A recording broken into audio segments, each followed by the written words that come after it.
Bonjour à tous et bienvenue sur Séphiroth et compagnie. On se retrouve maintenant pour la pleine lune du 12 février et je vais vous parler du signe du lion puisque cette pleine lune a lieu en lion et qu'il y a un dévoilement là important. J'avais à cœur de vous transmettre des choses par rapport à ça pour aller vers la victoire. Voilà. Alors le signe du lion, c'est déjà, on le sait, le signe de la royauté. Il a été utilisé de multiples fois dans de nombreux royaumes. L'autre chose, c'est que c'est un signe majestueux, c'est un signe rayonnant. Il est symbolisé par le soleil. Et il va également symboliser la volonté. Ce qu'on appelle en hébreu le ratson. Donc en fait, cette volonté, et c'est ce que disent les sages, c'est qu'en fait, ce qui est la marque profonde de l'être humain, c'est justement sa volonté. C'est au travers de ça qu'on va voir qui il est, véritablement. Et donc, je vais parler aujourd'hui de comment est-ce que on arrive à illuminer le monde de notre lumière, comment est-ce qu'on arrive à symboliser en fait ce lion-là et dévoiler les choses, puisqu'en fait vous savez que la lune qui se renouvelle sans cesse, elle est là pour dévoiler sans arrêt des nouvelles choses, pour jamais vieillir, pour toujours rester jeune. Et donc de s'attendre aussi, et je vous le souhaite à tous d'ailleurs, de dévoiler quelque chose chez vous que vous ignoriez et de vous dire waouh, mais en fait je suis capable d'exprimer cette chose-là, c'est formidable, c'est fabuleux. Et je voudrais vous donner un chemin pour obtenir ce renouvellement-là. Alors, nous, on croit que pour dévoiler ces choses-là, il va falloir qu'on aille rechercher dans les endroits où on est fort, où on se sent en maîtrise, où on connaît déjà finalement cette lumière-là. Alors que dans la tradition hébraïque, on va dire, en fait, on vient pas pour ça, on vient pas sur Terre pour ça. On vient justement sur Terre pour aller regarder et pour aller fouiner dans les endroits où notre lumière, elle est enfermée. Elle est enfermée dans des clipotes, dans des écorces, et donc c'est là qu'il va falloir aller regarder. C'est-à-dire finalement dans les endroits d'obscurité, de ce qu'on peut nommer l'obscurité. C'est-à-dire des endroits où on n'arrive pas à exprimer ce qu'on voudrait, où on se sent gauche, où on se dit zut, je me suis encore viandée, j'ai encore fini par terre à cet endroit-là. C'est-à-dire de ce qu'on peut nommer des fautes ou des erreurs ou ce que vous voulez. Et que finalement, ce sont tous les endroits dans lesquels on nous apprend à avoir un rapport de peur, parce qu'en fait, dans ce monde, tout ce qui va être considéré comme des erreurs, des fautes, etc., c'est grave, c'est waouh, bon. Et que dans la tradition hébraïque, on dit mais n'aie pas peur de ça, en fait, parce que c'est là précisément qu'il y a je dirais que c'est le tremplin pour progresser. Là où on fait pas de faute, il y a plus entre guillemets, il y a plus de progrès possible. Non, c'est précisément là où tu rates, là où tu n'y arrives pas, que tu vas pouvoir effectivement aller chercher des perles en toi que tu ne soupçonnes absolument pas. Et les victoires, elles vont se trouver là. C'est là que vont se trouver les libérations. C'est là que vont se trouver les guérisons. Tout ce, finalement, tout ce qu'on aspire profondément. Et là où je trouve ça très très intéressant, c'est que chez le lion, il représente cette volonté-là. Or, dans la tradition hébraïque, on va vous dire que ce qui représente l'homme, tout l'homme en fait, on peut le scanner, le discerner, l'identifier justement par sa volonté. Pourquoi ? Parce que en fonction de ce qu'il va vous dire, moi je veux ça, vous allez comprendre qui il est. Et même s'il n'y parvient pas, vous allez vous dire oui, mais en fait, malgré tout, cette volonté, elle en dit long sur lui.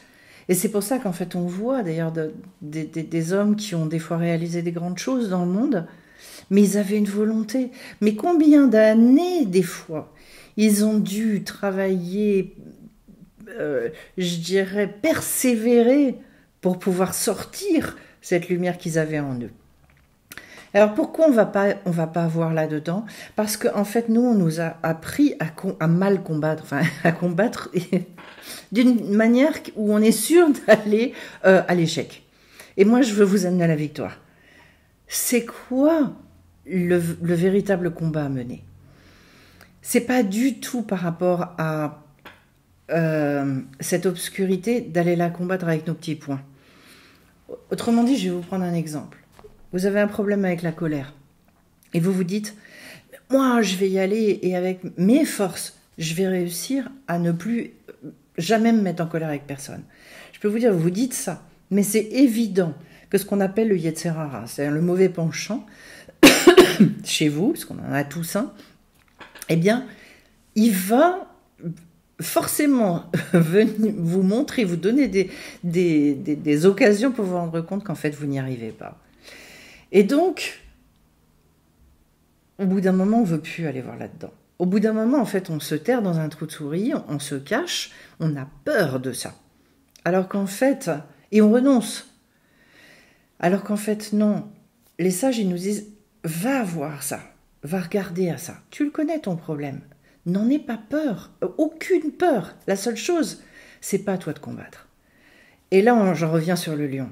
Toi, ton rôle, ça va être d'exprimer ta volonté, de compter sur beaucoup plus grand que toi pour pouvoir combattre le Yetzer Hara. Parce que c'est une puissance spirituelle qui est très forte et que toi, humainement, avec tes petits points, tu peux pas arriver à le mettre par terre. Donc, on nous demande de nous renforcer dans notre volonté et de demander et de redemander et de recommencer et d'y retourner. Parce que le principal, c'est pas de se dire mais ça fait 20 fois que j'essaye, ça fait 20 fois que j'y arrive pas. Le principal, c'est de redemander à chaque fois, jusqu'à ce qu'effectivement la vie elle nous donne cette victoire en cadeau. Ça fonctionne comme ça, entre autres pour qu'on n'en arrive pas à s'enorgueillir. Et là, je voudrais vous donner justement, parce que c'est le pendant chez le lion. On dit, bah oui, c'est le roi des animaux. Alors, à quoi est-ce qu'on va associer éventuellement le lion aussi? À l'orgueil. Pourquoi?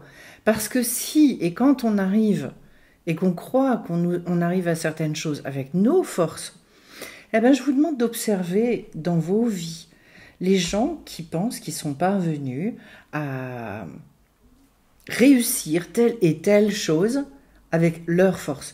Mais regardez à quel point ils sont dans des espèces de certitudes où ils pensent que les autres, s'ils n'y arrivent pas, s'ils n'y parviennent pas, c'est de leur faute et ce sont des nuls. On assiste tous les jours, je ne regarde pas la télé, ce genre de choses, mais on a suffisamment d'exemples autour de nous de personnes qui pensent parce que eux, ils ont soi-disant tout réussi par eux-mêmes, etc., qui sont devenus d'une grande intolérance, qui n'ont plus une once de compassion, une once d'écoute et d'attention pour les autres. C'est pas un cadeau finalement de réussir de cette manière-là ou penser qu'on a réussi de cette manière-là. C'est loin d'être un cadeau. Et donc en fait, quand vous avez des difficultés tout à fait spécifiques, et peut-être ça fait 10 ans que vous vous battez contre quelque chose et que vous essayez avec vos poings, peut-être ça fait 20 ans ou 30 ans, arrêtez de vous battre comme ça. Mais dites-vous en revanche, moi je veux réussir à ce que se dévoile le trésor qui est caché derrière mon incapacité. La seule chose, c'est que je suis obligée de compter sur quelqu'un qui est beaucoup plus grand que moi pour y parvenir. Et que le dévoilement qui doit se faire là maintenant, puisqu'on est dans le mois de Shvat, et j'ai dit c'est le mois du Tov, c'est le mois des cadeaux, c'est le mois de la lumière.